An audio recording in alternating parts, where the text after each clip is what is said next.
Ugh, I don't know where to start. I had this all thoughts out once the topic was announced. I'll just stop doing this until I get inspo out of nowhere. What should I do for my essay? Oh wait, is it a research paper? Oh yeah, it's a research paper. Oh, I have an idea. But I'm kind of feeling tired, so I'm just gonna write this down for now. Okay, I guess I'll go to sleep. A few minutes later. I guess it's time to do my research paper. So...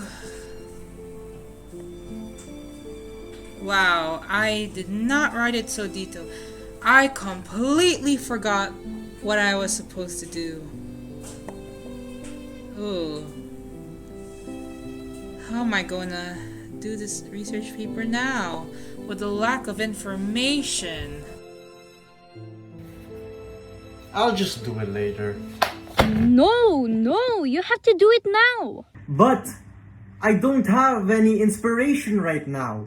Oh, don't worry. Let me help you with that by providing you the pre-writing strategies. Welcome to the Gurun Vlogger ng Kuwait, the charity channel of the Philippine International English School. And don't forget to like, subscribe, and click the notification bell to be updated. Good day, everyone! Me and my groupmates will be discussing about the ability and how to use the different pre-writing strategies and how we can apply these strategies in writing.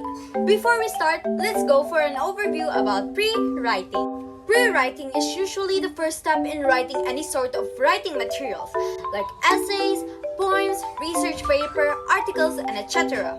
This is like the premature stage of developing your topic. During this phase, there's bound to be changes and second thoughts, and it is usually the phase where your ideas start to appear. If I can think of a topic thoroughly, why can't I express it on a paper? Did I miss a point to be expressed? Did I miss something that I want to point out? Well, this step-by-step process can help a person succeed in pre-writing. In order for us to understand the process better, let us try to make a paper for ourselves. This process is called determining the writing situation. Start the pre-writing process through planning the kind of paper we are making. Usually when we are given instructions on the kind of paper you're making. Let's say that we are making a research paper, that is a kind of paper. Talking about the addiction of social media. So now that we have a topic and the kind of paper we're making, we would be now going in deeper of the type of format that we're going to use, the type of citation that we're going to be making, the font size, the font type, and maybe the spacings too.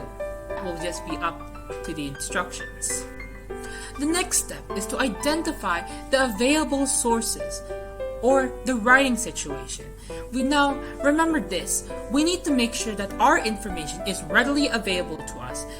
Maybe that it's commonly talked about or that's something that's ongoing right now. Since social media addiction is all over the internet, basically everyone's talking about it and we are using social media, the information regarding on the topic is available. It's very common too. The next step will be the purpose of our paper. Why are we making this paper? Is it for the knowledge? Is it to persuade people, to influence them for the better good?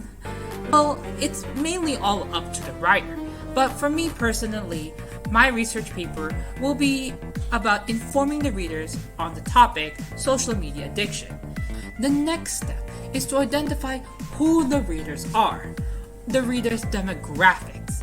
Who will be reading my work? What age or gender will this be targeted to? What should they expect? Always remember to be aware of the type of people you are targeting this to. So, social media addiction. It would mainly be targeted to netizens, because obviously they use social media. Now, take note, there are some guide questions to be followed in order for us to assist us to identify who our readers are. Here are a list of guide questions. The next step is the topic, and it is already self-explanatory that my topic will be about social media. But how exactly do we know the topic? How exactly is this topic interesting to us?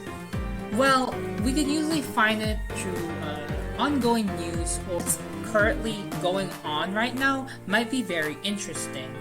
But personally, if you are satisfied with the topic that you are thinking about, then write it.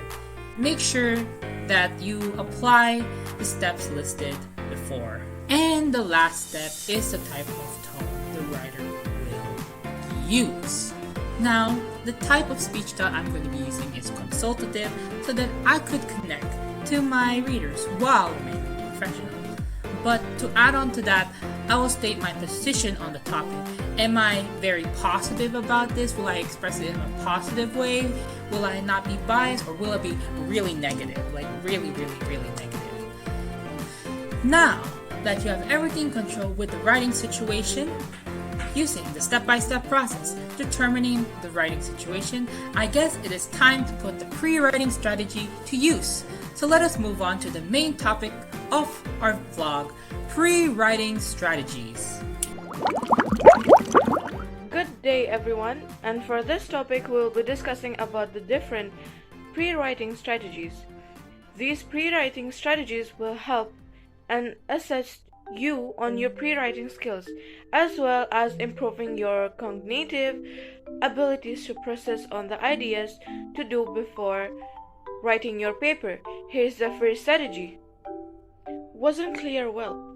The first strategy is brainstorming, which a common strategy, and whatever comes to your mind, you write down and all your ideas. It is an efficient way to organize the topics of your paper. For example, to brainstorm is to think about and try to come up with ideas or solution to a problem, either on your own or a group. Whenever you suddenly come up with an idea for a new electronic device seemingly out of nowhere, this is an example of brainstorm. Next is clustering or mapping. Are you familiar with the concept map? Then that is exactly what this strategy is all about.